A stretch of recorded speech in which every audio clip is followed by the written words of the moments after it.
નમસ્કાર મિત્રો, હું સરવૈયા આયુષ ફરીવાર એક વિડીયો સાથે આવી ગયો છું. મેં જે ફોકસ કર્યું છે એ આજની યુવા પેઢી ઉપર કર્યું છે. મારા હરેક વિડીયો એ યુવા પેઢીઓ માટે છે, કંઈક સંદેશો આપે છે, કંઈક નવી વસ્તુ જાણવા માટે પ્રેરિત કરે છે. તો એ જ બધી વસ્તુઓને લઈને આજનો યુવાન એક સંઘર્ષમય લડાઈ લડવા માટે કેમ રેડી થાય, એ આજના સમયમાં આ બધી વસ્તુઓને ફેસ કરીને કઈ રીતના એક સારી રીતે એના ફ્યુચરને ડેવલપમેન્ટ કરે, કેમ એના ફ્યુચરમાં તે કંઈક સારું કરી શકે, આ બધી વસ્તુઓને લઈને આપણે ચર્ચારૂપી આજે ભાગરૂપી મારો વિડીયો તમે અચૂકથી આ સાંભળજો. મારા જે મેઇન પોઈન્ટ છે એ મેઇન પોઈન્ટમાં આજનો યુવાન એ વસ્તુઓને હું અચીવથી લઉં છું. શું કામ કે જેમ જેમ સમય અંતર થાય છે, જેમ જેમ સમય જાય છે, એમ આજનો જે યુવાન છે એ ક્યાંક ને ક્યાંક એના રાહ પરથી ભટકી જતો હોય છે, ક્યાંક ને ક્યાંક એના ગોલ ક્લિયર નથી હોતા, ક્યાંક ને ક્યાંક એ એના સમય સંજોગોની સાથે એ ચાલી નથી શકતો. એના કારણે એના જીવનમાં ઘણા સંઘર્ષો કરવા પડતા હોય છે. એના જીવનમાં એને ઘણી બધી વસ્તુઓ એવી ફેસ કરવાની આવે છે કે જેના કારણે તે નાસીપાસ થઈ જાય છે, એના જીવનમાં તે કંઈ સારું નથી કરી શકતું. તો એ બધી વસ્તુ ઉપર ફોકસ કરવાની આજના યુવાનને ક્યાંક ને ક્યાંક જરૂર છે. શું કામ મેં આ વસ્તુઓ ઉપર ચર્ચા કરવાનો નિર્ણય કર્યો છે કે જ્યારે આજનો યુવાન કઈ બી વસ્તુઓ ધારે છે તો એ વસ્તુઓને તે કરી શકે, એ વસ્તુઓને તે અચૂક રીતે પૂરી પણ કરી શકે છે, પણ ખાલી એક સાચું ડાયરેક્શન, સાચું એક માર્ગદર્શન એની પાસે હોય તો એ કઈ બી વસ્તુઓને સારી રીતે હંમેશા અચીવ કરતો હોય છે. આ તો પ્રાચીન ભારતની જો વાત કરવામાં આવે તો પ્રાચીન ભારતમાં તો યુવાન વર્ગને હંમેશા એક એવી રીતે જોવામાં આવે છે કે જ્યારે પ્રાચીન ભારતનો યુવાન હોય તો એના આશ્રમમાં એજ્યુકેશન લેવાનું હોય, એને આજે તો જે કોઈ સ્કૂલ છે કે જે કંઈ પ્રાઇવેટ સ્કૂલો છે એ બધી જે ધંધાનું માધ્યમ બની ચૂક્યું છે, ત્યાં યુવાન વર્ગને એવી સાચી માર્ગદર્શકતાવાળું જ્ઞાન આપવામાં આવતું હશે, નો ડાઉટ. પણ આજે બેઝિકલી જોવામાં આવતી જનરલ વાત એવી છે કે જે વસ્તુ યુવાનોને શીખવાડવી જોઈએ, જે વસ્તુ ઉપર યુવાનોને પ્રેરિત કરવા જોઈએ, જે વસ્તુ પર સાચું કામ માર્ગદર્શન આપવું જોઈએ, એ બધી વસ્તુઓ આજના સમયમાં ઘટતી જાય છે. તો ક્યાંક ને ક્યાંક એ જવાબદારી મેં લીધી છે કે યુવાન વર્ગને મારે એક સાચું માર્ગદર્શન દેવાની જવાબદારી જે મેં લીધી છે એ જવાબદારી ઉપર હું અચૂક રીતે ઊભો રહીશ. કારણ કે જીવનમાં સંઘર્ષરૂપી એક યુવાન બને, એ પરિસ્થિતિને સમજતો થાય, એ પરિસ્થિતિથી વાકેફ થાય, એના જીવનમાં કદાચ હજારોને સંઘર્ષ હોય તો પણ એ યુવાન ગરજતો હોવો જોઈએ. કારણ કે જ્યારે જીવન હોય તો જીવનમાં ટેન્શન અને ડિપ્રેશન જેવી નાના મોટી વસ્તુઓને લઈને આજનો યુવાન ક્યાંક ને ક્યાંક જોવામાં આવતી વસ્તુઓને મન ઉપર લઈ લેતો હોય. તો આ બધી વસ્તુઓને શીખવાના ઘણા બધા રીઝનો હોય છે. એમાં સૌથી પહેલો મુદ્દો મારો એ છે કે આજનો યુવાન એક સંઘર્ષભરી દુનિયામાં પણ કેમ એનું જીવન જીવી શકે.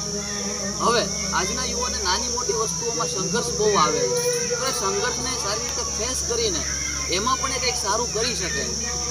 સંઘર્ષ આવે છે તો સંઘર્ષમાં કદાચ તમે નાસીપાસ થાવ છો તો એ નાસીપાસમાંથી તમે કંઈક સારું શીખીને તમે એમાં કંઈક સારું કરી શકો છો. કારણ કે અટલ બિહારી વાજપેયી, સરદારભાઈ વલ્લભભાઈ પટેલ, આ બધા જે મહાનુભૂતિઓ છે એ પણ કહેતા હતા કે યુવાન તો ભારત દેશની નીંવ છે. જ્યારે આવા લોકો આપણને નીંવ સમાન ગણતા હોય તો આજે આપણે કઈ રીતે ભયમાં કે ડરમાં જીવી શકીએ. પડકાર કરતો હોવો જોઈએ યુવાન તો. અને એ જ વસ્તુઓને લઈને હું અવારનવાર મારા વિડીયો સમક્ષ તમને એ જ વસ્તુ કહેવા માંગુ છું કે સમય કદાચ પડકાર આપશે, સમય કદાચ સંઘર્ષ આપશે, સમય કદાચ ગમે એટલા મોટા ટેન્શન આપે, પણ એ ટેન્શનને લડવાની એક યુવાનમાં હિંમત હોવી જોઈએ. કારણ કે જીવન છે તો જીવનના ચારિત્રમાં ઘણા સવાલો ઉઠે. જીવન છે તો લાઈફસ્ટાઈલ જીવવામાં યુવાન ક્યાંક ને ક્યાંક પાછો પડે છે. પણ જ્યારે એ સમજતો થઈ જશે કે મારે બધી વસ્તુઓને બેલેન્સિંગ કરીને ચાલવું છે, મારે બધી જ વસ્તુઓને કંઈક નવી ઓપોર્ચ્યુનિટી સાથે ફેસ કરવી છે, તો એ યુવાન અચૂકથી એ વસ્તુ શીખશે, એમાંથી કંઈક જાણશે અને નવી પ્રેરિત થશે, નવી વસ્તુઓ શીખવા માટે હંમેશા પ્રેરિત થશે. જે પ્રેરિતવાળું હું બોલ્યું એ વસ્તુઓ એ હું સંઘર્ષ સાથે કહી રહ્યો છું કે હંમેશા યુવાનના જીવનમાં જેટલો સંઘર્ષ આવે છે ને એમાંથી એ ક્યાંક ને ક્યાંક નવી વસ્તુઓ શીખે છે, અને એ જે નવી વસ્તુઓ શીખે છે એમાંથી એ કંઈક નવું કરવાની જવાબદારી ધરાવે છે. તો એ જ વસ્તુઓને લઈને આપણે આ બધી વસ્તુઓને ક્યાંક જોવી પડશે, કંઈક જાણવું પડશે. નહીંતર આજનો યુવાન તો ભટકી રહ્યો છે એની રાહ ઉપરથી, એના માર્ગદર્શન ઉપરથી. તો આવું ન થાય. એ એના સંજોગો સાથે, એના નિર્ણયો સાથે, એની ગોલ સાથે એ અચૂક રીતે બંધાયેલો રહે, કંઈક નવી વસ્તુઓ જાણતો રહે, નવી વસ્તુઓને અચીવ કરતો રહે. આ સાથે આવા નિયમો સાથે, આવા પડકાર રૂપી આપણે આમ આગળ વધવાનું છે. માનું છું કે જીવન એક સંઘર્ષ છે, જીવન એક સંઘર્ષ છે, પણ એ સંઘર્ષમાં પણ આપણે ચાલતું રહેવાનું છે. અને આપણે જેટલા ચાલતા રહેશું, કંઈક નવી વસ્તુઓને સમજતા થશું, કંઈક બે નવી વસ્તુ જાણશું કોઈક પાસેથી, તો એટલું જ તે યુવાન વર્ગ આ જે ડિપ્રેશન એન્ઝાયટીમાં છે એમાંથી એ બહાર આવશે. અને જેમ જેમ એ વસ્તુઓને શીખતો જશે, જેમ જેમ તે એક નવા એક બેઝ ઉપર પહોંચશે, ત્યારે એ યુવાન વર્ગ હંમેશા કંઈક નવું કરવાના સંબોધનમાં રહેશે. અને જેટલું નવું કરવાના સંબોધનમાં રહેશે એટલું તો નવું શીખશે. કહેવામાં આવે છે ને કે નવું શીખતા રહો યુવાનો, નવું શીખતા રહો, નવામાંથી જાણતા રહો ને કાંઈક યુનિક કરો. આ કોન્સેપ્ટ સાથે આપણે આગળ વધવાનું છે. આ કોન્સેપ્ટને આપણે આગળ પહોંચાડવાનો છે. આ કોન્સેપ્ટને આપણે ક્યાંક ને ક્યાંક એવું સ્તર આપવાનું છે કે દુનિયાનો હરેક યુવાન, ભારત દેશનો હરેક યુવાન આ સંબોધનને પ્રેરિત થાય. સંબોધનમાં ક્યાંક ને ક્યાંક એટલી શક્તિ રહેલી છે કે જ્યારે યુવા વર્ગ આ બધી વસ્તુઓને ઓપોર્ચ્યુનિટીમાં લેતો જશે, કાંઈક ને કંઈક સારું કરવાનું સંબોધન કરશે, ત્યારે યુવાન વર્ગમાં એક સજાગતા આવશે. અને સજાગતાને લઈને આપણે ચાલવાનું છે. તો જે સંઘર્ષ આવે છે, જે વસ્તુઓને આપણે ડિફેન્સ કરવાની છે, જે વસ્તુઓને આપણે ફેસ કરવાની છે, એ બધું કદાચ સંઘર્ષરૂપી હોઈ શકે, પણ એ બધી વસ્તુઓ હંમેશા માટે નથી હોતી.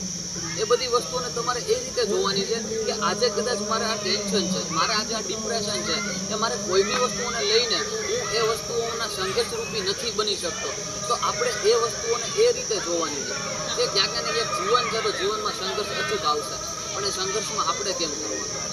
તો હું સર્વૈયા આવીશ, અચૂક સાથે બીજી વાર આવું. જય હિન્દ, જય ભારત.